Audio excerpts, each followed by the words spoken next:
Merci, amis téléspectateurs. Comme je le disais tout de suite, vous avez des jeunes qui sont ambitieux, qui développent l'initiative de pouvoir asseoir leur gestion politique, de pouvoir asseoir les ambitions qu'ils développent et qu'ils souhaitent partager avec leur nation. C'est quelque chose qui est positif et qui doit être encouragé. Et c'est partant de là que nous estimons que les jeunes qui ont des ambitions. Avoir des ambitions politiques, c'est positif. Avoir des ambitions politiques saines, c'est encore mieux. Et étant jeune, il faut que les jeunes pensent déjà à avoir des visions de leur pays, parce que même le prophète nous a enseigné l'amour de la patrie, le patriotisme. Et donc, quand on appartient à un pays, on doit d'abord aimer ce pays. Et quand on aime ce pays, on doit avoir des ambitions politiques. Parce que, quel qu'en soit le degré d'amour qu'on a pour un pays, quelle qu'en soit la vision d'une société qu'on a pour notre pays, tant que nous ne sommes pas à un poste politique, nous ne pouvons pas matérialiser effectivement ce désir nous ne pouvons pas matérialiser ce désir, cette ambition-là, par des actes concrets. Et c'est partant de là que nous estimons que les jeunes qui ont des ambitions de pouvoir apporter un changement, ne serait-ce que stopper même l'impérialisme et le pillage des deniers publics, des richesses minières de l'Afrique, les jeunes Africains, étant donné que les jeunes sont ambitieux, les jeunes sont audacieux, ils ont l'audace, contrairement aux moins jeunes qui souvent ont peur de certaines répressions que les pilleurs, que les oppresseurs peuvent exercer sur les pays africains ou sur les gouvernants qui ne sont pas jeunes. Le jeune n'a pas peur de ça, le jeune est audacieux. Les jeunes doivent mettre leur audace au service, effectivement, de la préservation de la richesse, par exemple, de leur pays, au service de la construction de leur pays. La construction, elle peut être matérielle, elle peut aussi être morale. C'est-à-dire que le jeune, au regard de son audace et de ses ambitions, il doit être en mesure de chercher à exercer le pouvoir politique et de montrer qu'étant jeune, il peut résister par rapport à certaines choses qui tentent le dirigeant ou celui qui exerce le pouvoir politique.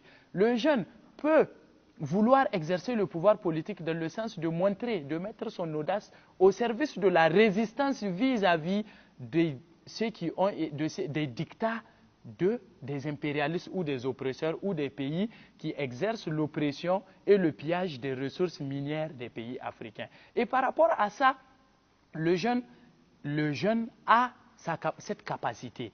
Mais dans la pratique, qu'est-ce qui se passe? Étant donné que même ces impérialistes, ces oppresseurs ont compris que le jeune dispose de ces aspects positifs, qu'est-ce qu'on fait? On exporte, on nous amène des éléments de nature à divertir notre jeunesse, à faire de notre jeunesse une jeunesse malsaine, une jeunesse politiquement malsaine et socialement malsaine, de telle sorte que cette jeunesse, même si elle arrive à rentrer dans les rouages de la politique, elle deviendra malsaine et ne fera qu'appliquer les applications ou les théories machiavéliennes dans le sens effectivement de maintenir toujours cette politique négative. Alors, ces éléments, quels sont ces éléments? C'est aujourd'hui la débauche. On amène les jeunes à plonger dans la débauche, dans la délinquance juvénile, dans la consommation de certains stupéfiants. Vous avez même dans certains milieux, que ce soit syndicalistes ou de la société civile, on essaie de montrer aux jeunes, dans ces milieux où on a l'habitude de prendre la parole pour s'exprimer devant des gens, vous avez des jeunes naturellement qui n'ont pas l'habitude de s'exprimer, qui quand ils se retrouvent devant les caméras ou devant un public, ils ont froid aux yeux. Et la pratique fait en sorte qu'on pousse ces jeunes-là à consommer des stupéfiants, que ce soit la cigarette, que ce soit l'alcool. Et dans certains milieux des syndicalistes, on a l'habitude même souvent de dire que l'alcool est un agent syndical. Parce qu'on suppose que lorsque ce jeune syndicaliste prend de l'alcool, il est capable de venir dire tout. Or, souvent dans ces milieux, vous avez des gens qui ont des directeurs de conscience. Et ces directeurs de conscience, c'est de leur intérêt de pousser ces grands orateurs à prendre de l'alcool, parce que quand ils vont prendre de l'alcool, ils ne sont pas des consciences véritablement conscientes. Ce n'est pas des consciences libres, c'est des consciences qui sont sous l'emprise de leur directeur de conscience. Et donc finalement, ils ne feront que dire ou se soumettre à la volonté de ces directeurs de conscience. Et finalement, ces derniers, même s'ils arrivent, parce que même les syndicats ou les structures associatives, c'est des organes politiques où il y a quand même l'exercice d'une politique.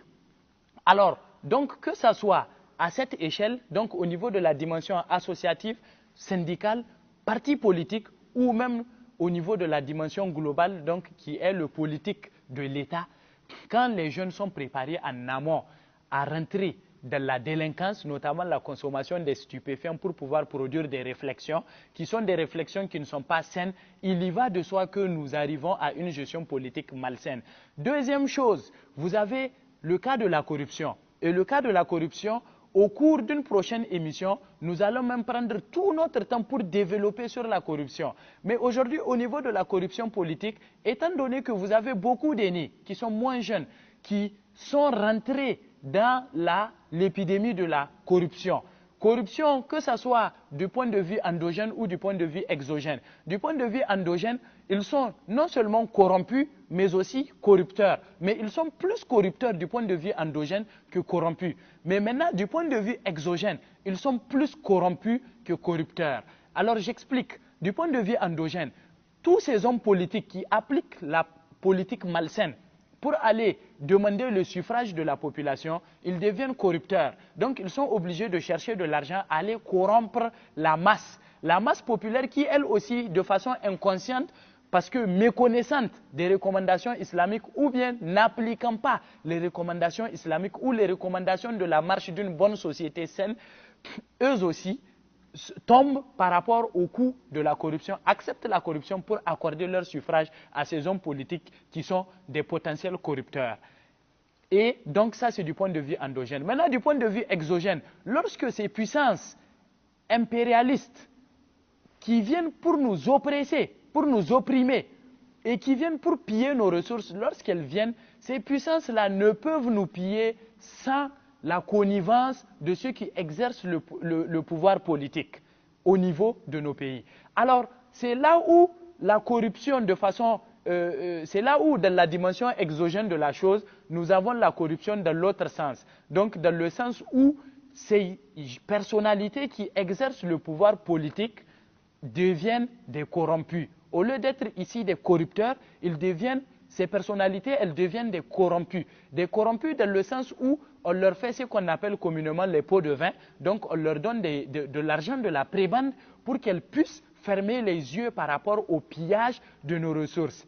Et vu la prolifération de ces pratiques, ça a donné la force à ces puissances impérialistes, de manière à ce qu'aujourd'hui, ces puissances impérialistes ont pris un poids, une dimension où elles ont même la capacité de faire des intrusions dans les organisations des élections au niveau des pays, notamment les pays africains, pour pouvoir, au lieu que le peuple décide du dirigeant qu'il faut, non, c'est ces puissances par le biais de la corruption vers les corrompus, qui sont les gens qui prétendent briguer les postes politiques.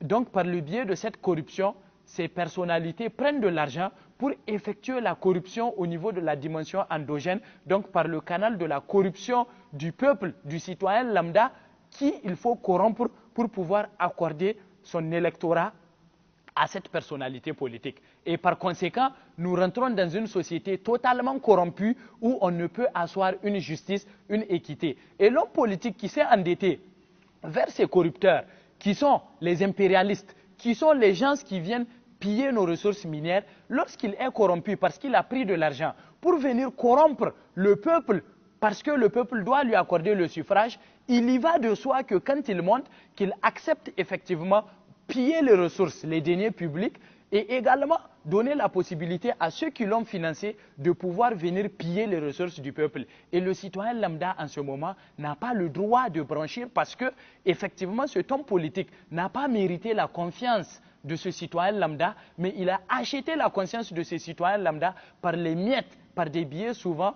Quand c'est de la zone franc CFA, souvent c'est par le canal d'un billet de 1000 francs CFA ou par le canal d'un t-shirt ou par le canal d'un riz ou de quelque chose que l'homme politique donne à ce citoyen lambda. Et par conséquent, le citoyen lambda devient totalement assujetti vis-à-vis de cet homme politique parce que même si de l'autre côté, la mauvaise gestion de cet homme politique va frustrer le citoyen lambda, il n'aura pas la capacité matérielle de pouvoir venir devant cet homme politique pour lui dire votre gestion est malsaine parce que la main qui reçoit, elle est toujours en dessous de la main qui donne. parce que ce citoyen lambda a reçu la corruption de cet homme politique pour lui accorder son suffrage, ce citoyen lambda n'aura pas, il ne peut que murmurer sa frustration loin de cet homme politique, mais face à cet homme politique, il ne peut pas dire à cet homme politique, parce que cet homme politique peut à tout moment également lui dire, mais écoute, tu ne m'as pas voté parce que tu crois aux valeurs que j'ai défendues ou à mon programme politique, mais parce que tout simplement tu crois aux billets